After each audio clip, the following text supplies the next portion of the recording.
Look at me taking up space. Who the fuck do I think I am? Man-spreading. How dare I do that? I mean, what kind of a misogynist would sit on his chair with open body language like he owns the place? Me. What's up, guys? I'm just fucking around, man. Hope you're all doing great. Today's an important video. Today's video is titled, Most Men Live Lives of Quiet Desperation. And I was thinking about this earlier as I was in the gym. You know when you just zone out? When you're doing an exercise and you just zone out, you go into another dimension. I was just thinking about how most men tiptoe through life only to arrive safely at death. They do just enough to avoid getting hurt. They wrap themselves up in bubble wrap. They don't want to get any battle scars. They don't want to see how far they could go if they just go for it. Now listen, not everybody wants to be a millionaire, and I understand that. But I remember the late Jim Rohn once said, and this always stuck with me. I want you to pay attention to this. He said, set a goal to be a millionaire for what it will make of you to achieve it. Ooh, I don't think you caught that. Set a goal to be a millionaire for what it will make of you to achieve it. And then when you make the money, since you don't want it, give it away. You know, I hear this all the time. Yeah, but not everybody wants to be a millionaire. Fine. Become one and give the money away. And let's see if you want to give the money away anyways when you have it. But hey, if you want to be charitable and you have a good heart, then by all means donate all of it. Because the person it took to get to that million is going to allow you to live a lifestyle of abundance even after you give money away. You'll just know how to keep making it. So I like that. So even if you're not a materialistic person who wants Lambos and Bugattis, still set a goal to be a millionaire for what it will make of you to achieve it. Now,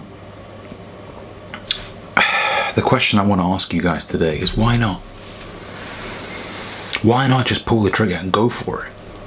And do the absolute max that you can do in every aspect of your life. And I talked about this in one of my previous videos. I think it was called Conquer All Areas of Your Life. That's what it was, right? Why not go for it? Why not be the best fucking dad ever? Right? Do your absolute best. I know it's not easy, but do your absolute best. Show up for your kids. Teach them things.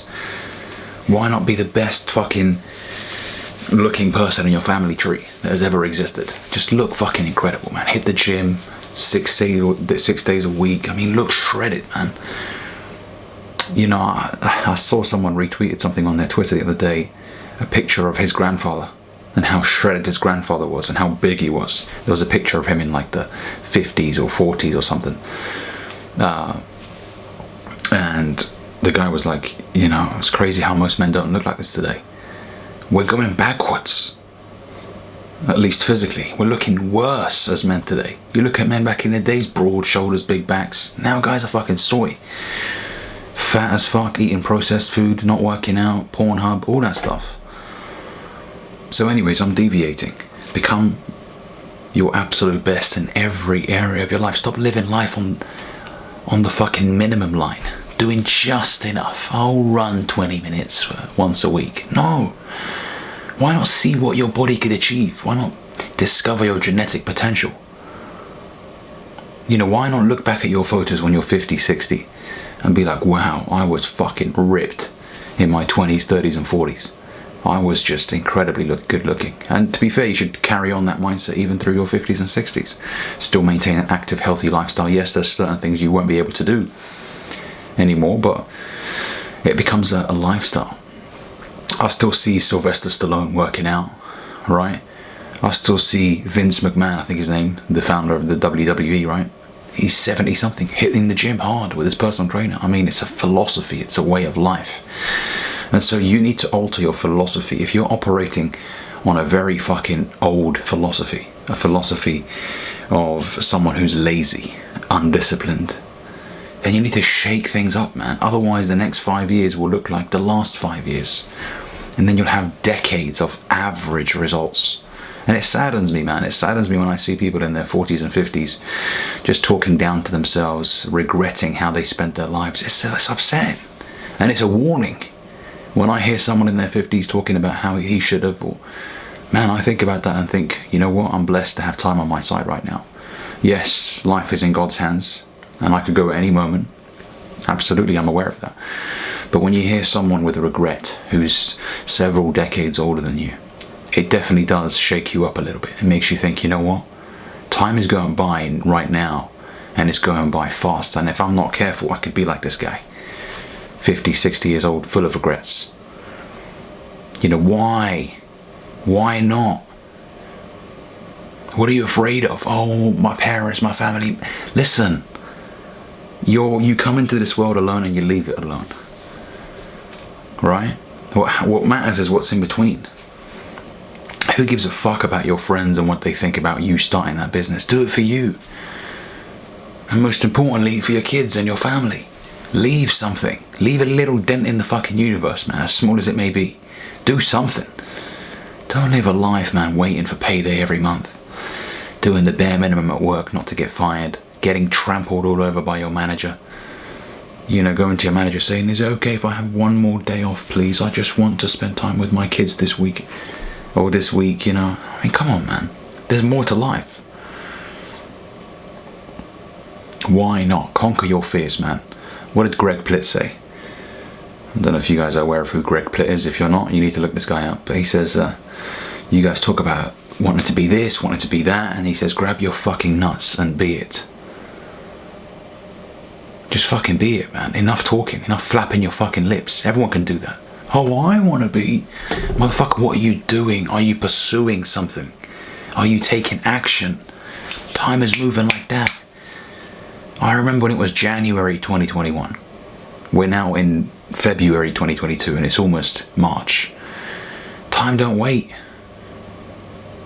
It don't wait, man. Be careful. Because if you're not careful, man, and you're not going out there and taking massive action, you will look back in time and you'll be like, shit, I wasted 2 years, 3 years, 4 years. And then you'll see other people that just fucking got on with it. You'll see them elevating, becoming more successful. And you'll just be like, shit, that could have been me. And you know what? It could have been you. Absolutely could have been. But you were too fucking scared. You were sat on the bench like a fucking loser. Afraid. I don't want to get injured. What if someone tackles me in an aggressive way and then I can't? Just go out there, man. Players get paid in life. People that are on the field, competing. People that are sat there on the fucking bench, observing. They don't get shit. They don't break records. And that's how you gotta see life, man. Players get paid. People that go out there, create things. Yes, they get hurt. Yes, they lose money. They get back up, brush themselves off. Motherfucker, bring it on. Let's go again. I once heard a quote that said, the pursuit of success is a noble cause. Noble. Pay attention to that word. It's an honorable thing. As a man, you should be pursuing success. You should be giving it absolutely everything in your power. Enough with the fucking bare minimum. I don't want to work this job because I might not enjoy it as much. Fucking hell, we live in a soft generation. And you know what? David Goggins was right. He was right. He said it's easy to win these days because most people are average. And the reality is, as much as it pains me to say this, most people will go to the grave never knowing what they could have been. Think about it. I mean, if you've ever walked past the graveyard, has it ever struck your mind that there were people in there? There were people that had ambitions, plans, dreams that were never executed. Someone talked them out of it. One of their friends told, don't do it. A year later they died. Never knowing what could have been. And that's a scary thought. And you never want to be that guy who just talks and yes, you could die tomorrow. Of course, any of us could die tomorrow. But at least start pursuing something today. Do something that makes you want to wake up in the morning and actually look forward to the day. Yes, you're not going to love everything about what you do, but you don't have to. I talked about this before. You don't have to love everything about what you do, but if you know that this is what you should be doing, you will enjoy the process. You will derive satisfaction from it. So stop following the herd. Stop following everyone else. Oh, I don't want to appear too outlandish. Let me just follow everyone else and just get a normal 9 to 5 and get a mortgage, 40 years, yep, finance golf, and let me just not stand out, let me blend in. Don't do that, you will live a miserable existence. Alright? Anyways, man, this was a video that I was thinking about making on the way back home from the gym today. Hope you guys like it. If you do, like and subscribe down below, and I'll catch you guys later.